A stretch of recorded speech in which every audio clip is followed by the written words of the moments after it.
speaker is a world-renowned academic who studied at the University of Hull, the LSE in Cambridge, where he eventually became a professor. Our guest has written over 30 books, 200 articles, essays and reviews, and for magazines such as The New Statesman. He's probably most famous for, outside the academic world, for his work on the Third Way, which has, as most of you will know, influenced the new Labour government under Tony Blair. So tonight he is speaking on Gordon Brown and the future of the Labour Party. Please welcome Lord Anthony Giddens.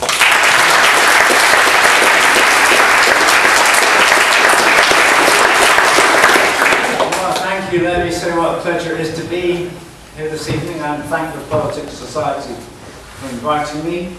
I don't look very happy about it. I thought I'd feel what I had to say about this, my most recent book, Overdue Mr. Brown. Not that I'm promoting it or anything, only £9.95 at all good bookstores. £7.50 for signed copies, as they say. If you look at the, I don't know if you can see the front of it, but we've got Gordon Brown smiling there. Let's look at about 400 photos to get a picture of him smiling, about 1,000 photos to get a picture of him smiling, Mr. Blair. Really bring him. The backdrop to this book really is sort of, for me anyway, a bit of a change in career, because in the early part of my career I used to write more academic-y books, really, I suppose, has to be said, and I took seriously this dictum, this kind of advice that we were given as academics when I started out. We were taught by a famous German professor who said, if you want to get on in the academic world, you have to make sure you write books that no one can understand. And I can say that this was quite successful for me, because I recently looked at some of my early books and I found that I couldn't understand them either, so I think I did quite a good job. But now, with books like this, I'm trying to reach a wider audience than I did before. In this book I actually put jokes at the beginning of every chapter. So, just to lighten up a bit, you understand. So I thought I'd try one out on you anyway. You know, Gordon Brown and Tony Blair famously didn't get on too well with one another. Well, Tony Blair and Gordon Brown go for a walk in St James's Park, right? And Tony Blair says to Gordon, well, Gordon, let's be honest with one another.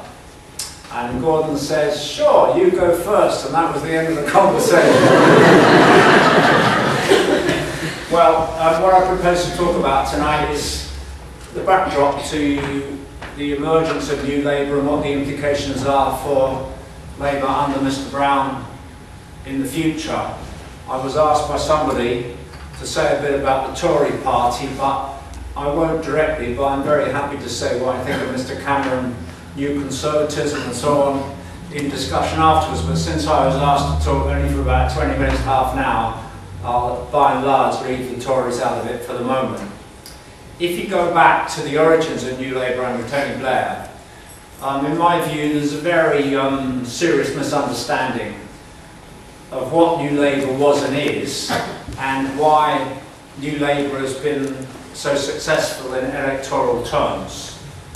New Labour has been in power for 3 terms, 3 elections, the first Labour Party in 100 years ever, Labour government in 100 years ever, to last more than a term and a bit, really.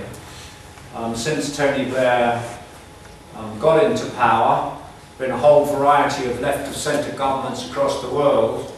Mr. Clinton in the US, Mr. Prodi in Italy, Mr. Jospin in France, Mr. Schroeder in Germany. All those governments have fallen by the wayside, yet the Labour Party is still in power, in my view. As the subtitle of this book says, there's a chance, good chance, decent chance anyway, of Labour winning a 4th term. The reason for Labour's electoral robustness is not, I think, primarily Tony Blair and his characteristics. It's because New Labour is something quite different sort of animal from the one that you would think if you read the press, where it's said that New Labour was all empty sound bites, that it had no content to it, that it had no programme from the future. I can assure you, having worked in the lead up to 1997, that exactly the opposite is true. New Labour has been successful because it came in as a policy-rich endeavour and because it was one of the first Western left-of-centre parties to try to pretty sharply change its outlook on the world, the condition, I think, in large part of its electoral success. What were, as it were, the foundational principles of New Labour? I would list them as four, essentially, four founding principles. Those are principles which Gordon Brown, I think, will certainly hold to, as shown already that it will hold to, although, of course, you want to make innovations, and to succeed in a full term, Labour does have to make quite a lot of innovations, I think. The four principles were as follows. First of all, in modern politics, you must hold the political centre if you are to win elections. The political centre is very important, but the centre should not be defined as simply a kind of neutral point where you don't do anything worthwhile. The point of a left-of-centre party today is to shift the political centre to the left. And I think you can say that domestically, at least, Labour made quite a success of this.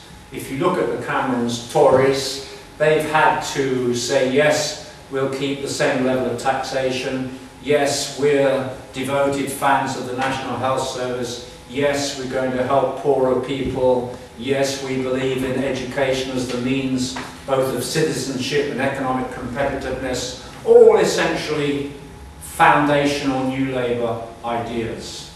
So I used to call this the radical centre. I think from the centre you can entertain radical policies. One of the most important to me is climate change, especially as it's become much more prominent, deservedly so, in modern politics. If you're going to cope with the issues surrounding climate change, you must have a general social consensus to do that. You must try to do it from the political centre, because it's not the kind of issue which you really want radically politicised. You must try and get general support for pro-environmental policies. So to hold the political centre is not to abandon radicalism, but it is in a substantial part to redefine it. Second, one of the big differences between New Labour and, if you like, Old Labour or traditional Labour Party was that New Labour from the beginning, and this was large part an accomplishment of Gordon Brown, argued that you have to make the economy strong, and there's a certain important sense in which you should put the economy ahead of social justice. That sense being that if you don't have a robust, growing economy generating wealth, you simply don't have the revenue to spend on education, on health, on social welfare, on the things that people need and value. A corollary of that, and by the way, this has been successful because in 1997, the UK ranked right near the bottom of the industrial countries in terms of overall GDP. Now it ranks right near the top. It's overtaken Germany, overtaken France in terms of average levels of GDP.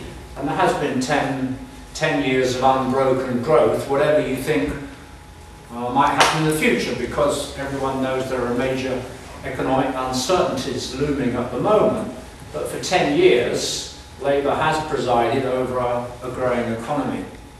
A key feature of that, really, is another kind of reversal, to me very important to New Labour. Rather than simply concerning oneself with unemployment, we should concern ourselves with employment, with creating as many jobs as we can above a decent and rising minimum wage. Remember, Labour introduced for the first time minimum wage in 1997. The currently quite robust position of the UK, very much bound up with the fact that it has 75% of people in work. That's one of the very highest proportions among all the industrial countries, higher than the United